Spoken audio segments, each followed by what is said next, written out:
근친상간. 이 단어를 들으면 여러분은 어떤 생각이 드시나요? 언급하는 것만으로도 불편하게 생각하는 분들이 많겠죠. 하지만 놀랍게도 이 금기는 인류 역사 속에서 아주 오랫동안 위반되었고 때로는 고귀한 사랑처럼 받아들여지기도 했죠. 오늘 우리는 수천 년간 전 세계 왕실과 귀족들이 저질렀던 금단의 선택과 그 결과를 파헤쳐 볼 겁니다. 세계적인 이야기부터 한국의 근친상간까지 과거의 잘못을 통해 현대에 이르러 인간이 왜 근친상간을 피해야만 하는지 그 은밀하고 충격적인 이야기를 시작해 볼까요? 그리고 아직도 일부 지역에서는 여전히 근친혼이 비밀스럽게 이루어지고 있다는 거 아시나요? 1. 실제 근친상간 사건들. 오스트리아에서 요제프 프리츠리라는 남성은 자신의 딸 엘리자베스를 24년 동안 지하실에 감금하고 성적으로 학대했습니다. 엘리자베스는 18세 때부터 지하실에 갇힌 채 아버지로부터 지속적인 성적 학대를 당했으며 총 7명의 아이를 출산하게 되었습니다. 이 중 3명은 아버지의 지시에 따라 지하실에서 양육되었고 나머지 3명은 프리츠를 입양하여 자신의 아내와 함께 집 2층에서 길렀습니다. 사건은 2008년 지하실에서 태어나 자라던 아이 중 한 명이 중병에 걸리면서 드러났습니다. 엘리자베스는 병원에서 의료진에게 자신이 처한 상황을 털어놓았고 경찰은 프리츠를 체포했습니다. 법원은 프리츠에게 감금, 성폭행, 근친상간, 강제 낙태 등의 혐의로 무기징역을 선고했습니다. 이 사건은 근친상간이 가족 구성원의 권력 남용과 결합할 때 얼마나 끔찍한 결과를 초래할 수 있는지를 보여주는 대표적인 사례로 남아있죠. 또 2017년 가고시마 현에서 50대 남성이 자신의 두 딸과 오랜 기간 근친상간 관계를 맺었으며 두 딸 모두 그와의 사이에서 아이를 낳았습니다. 이 사건은 첫째 딸이 병원에서 자녀의 출생신고를 하면서 발각되었습니다. 경찰 조사에서 두 딸은 모두 아버지로부터 성적 학대를 받아왔고 강요에 의해 아이를 출산했다고 증언했습니다. 경찰은 이 남성을 성적 학대 및 근친상간 혐의로 체포하였고 법원은 그에게 중형을 선고했습니다. 이렇게 세계 곳곳에서 근친상간이 은밀하게 비밀스럽게 이루어지고 있죠. 그럼 언제부터 근친이라는 문화가 기록됐을까요? 2. 고대의 근친상간. 첫 번째 이야기는 고대 이집트에서 시작됩니다. 그곳의 파라오들은 스스로를 신의 피를 지닌 존재로 여겼고 이 피를 일반인과 섞어서는 안 된다고 믿었죠. 그래서 가족끼리 특히 형제자매 간 결혼이 매우 흔했습니다. 신의 자손이기에 혈통을 보존해야 한다는 신념 때문이었죠. 클레오파트라만 봐도 그녀는 자신보다 어린 동생 프톨레마이오스와 결혼했습니다. 게다가 이 왕조는 오빠와 여동생, 심지어는 아버지와 딸의 결혼도 자주 이루어졌어요. 하지만 이들이 근친혼을 선택했던 이유는 단순히 혈통 보존 때문만은 아닙니다. 고대 이집트에서는 여성이 남성만큼의 권력을 가지고 있었기에 가족 간의 결혼을 통해 여성의 권력을 보장하고 외부 남성들이 왕자를 위협하지 못하도록 한 것이죠. 그 결과 파라오들은 신체적으로도 독특한 특징을 가지게 됩니다. 오늘날 이집트 유물에서 발견되는 파라오들의 두개골을 보면 일반인과는 다른 독특한 형태를 띠고 있어요.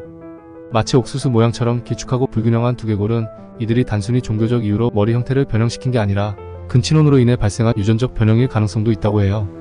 그럼 고대 이집트 말고 다른 곳에 근친상간은 없었을까요? 아니요. 지금의 이란 지역인 고대 페르시아에서는 조금 더 특이한 일이 벌어졌습니다. 여러분은 자와누라는 단어를 들어보셨나요? 이 단어는 페르시아어로 형제자매 간 결혼을 의미합니다. 당시 페르시아의 사산 왕조에서는 근친혼이 오히려 권장되었죠. 심지어 형제자매 간 결혼이 아니면 왕이 계승권을 가질 수 없다는 법까지 존재했습니다. 왜 이런 법이 생겨났을까요? 페르시아인들은 근친혼을 통해 왕가의 힘과 신성함을 더욱 강화하고자 했습니다. 외부 가문과의 결혼은 혈통의 순수성을 훼손한다고 여겼거든요. 그러나 이러한 결혼의 결과는 참담했습니다. 사산 왕조의 마지막 왕 야즈데게르드 3세는 지정 능력이 떨어져 왕국을 제대로 다스리지 못했고 페르시아는 외부의 침략에 속수무책으로 무너지고 말았습니다.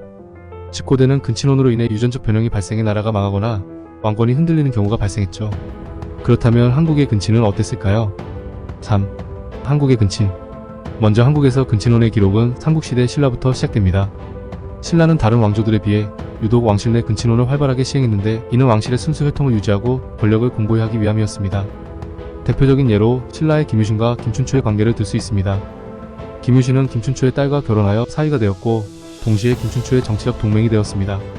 김춘추는 자신의 딸을 김유신의 아내로 주었고 김유신은 자신의 조카를 김춘추와 결혼시켰습니다. 이렇게 얽히고 설킨 관계 속에서 이들은 신라 왕권의 핵심 동맹을 형성했습니다. 하지만 이처럼 반복된 근친혼은 혈통의 순수성을 지켰다는 평가와 동시에 왕족 간의 유전적 질병 발병률을 높였다는 기록이 남아있습니다. 고려 시대에도 비슷한 사례들이 많았습니다. 특히 고려 초기에는 왕실 내부의 결혼이 빈번하게 이루어졌는데요. 예를 들어 고려 태조왕건의 아들은 자신의 고모와 결혼했습니다. 조선시대의 근친혼은 단순히 왕실의 비밀스러운 연애사가 아닙니다. 그것은 정치적 계산과 왕권을 유지하기 위한 중요한 도구였습니다. 여러분은 혹시 근친혼 금지법을 들어보셨나요? 조선은 철저하게 근친혼을 금지했지만 그 법의 이면에는 또 다른 진실이 숨어 있었습니다. 조선 왕실에서는 사촌 간 결혼을 엄격하게 금지했습니다. 하지만 흥미롭게도 그 금지법은 왕족에게만큼은 예외였습니다. 예를 들어 세종대왕의 둘째 아들이자 훗날 세조가 되는 수양대군의 경우를 볼까요?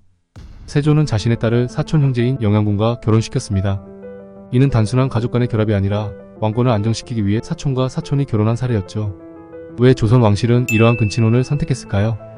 이유는 단순합니다.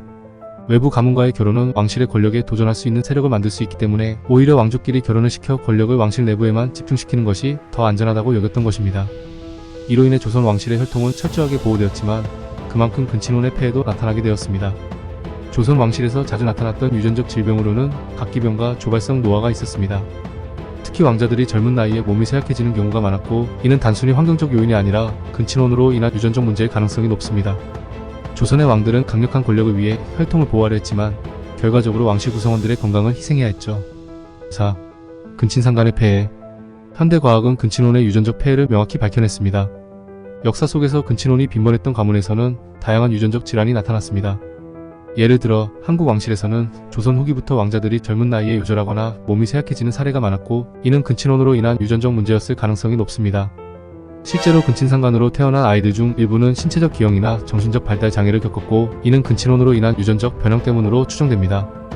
여러 사례는 현대에 이르러서도 근친혼이 유전적 다양성을 감소시키고 건강한 후대를 이어가는 데 어려움을 준다는 것을 보여주었죠. 하지만 근친혼이 단순히 역사 속 왕실이나 귀족들만의 문제였을까요? 현대 심리학에서는 근친상간이 인간의 본능적인 욕망과도 연관이 있다는 연구 결과가 발표되기도 했습니다. 예를 들어 근친의 회피 이론에 따르면 인간은 유전적으로 가까운 사람에게 성적 매력을 느끼지 않도록 진화해 왔다고 합니다. 하지만 이러한 본능이 억제되는 상황에서는 오히려 금단의 선을 넘어설 가능성이 높아집니다. 근친혼이 금지된 이후 현대 사회는 더 건강하고 다양한 유전적 풀을 유지할 수 있게 되었고 결과적으로 더 나은 사회적 질서를 유지할 수 있게 되었습니다. 하지만 아직 일부 지역에서는 여전히 근친혼이 비밀스럽게 이루어지고 있으며 이러한 문제는 법적, 사회적 개입이 필요합니다. 근친혼은 권력과 혈통을 지키기 위한 선택이었지만 그 대가는 비극적이었습니다. 왕실과 귀족들은 그들만의 이유로 이 금단의 결합을 선택했지만 결국 그 결과는 가문의 쇠퇴와 유전적 결함으로 이어졌습니다.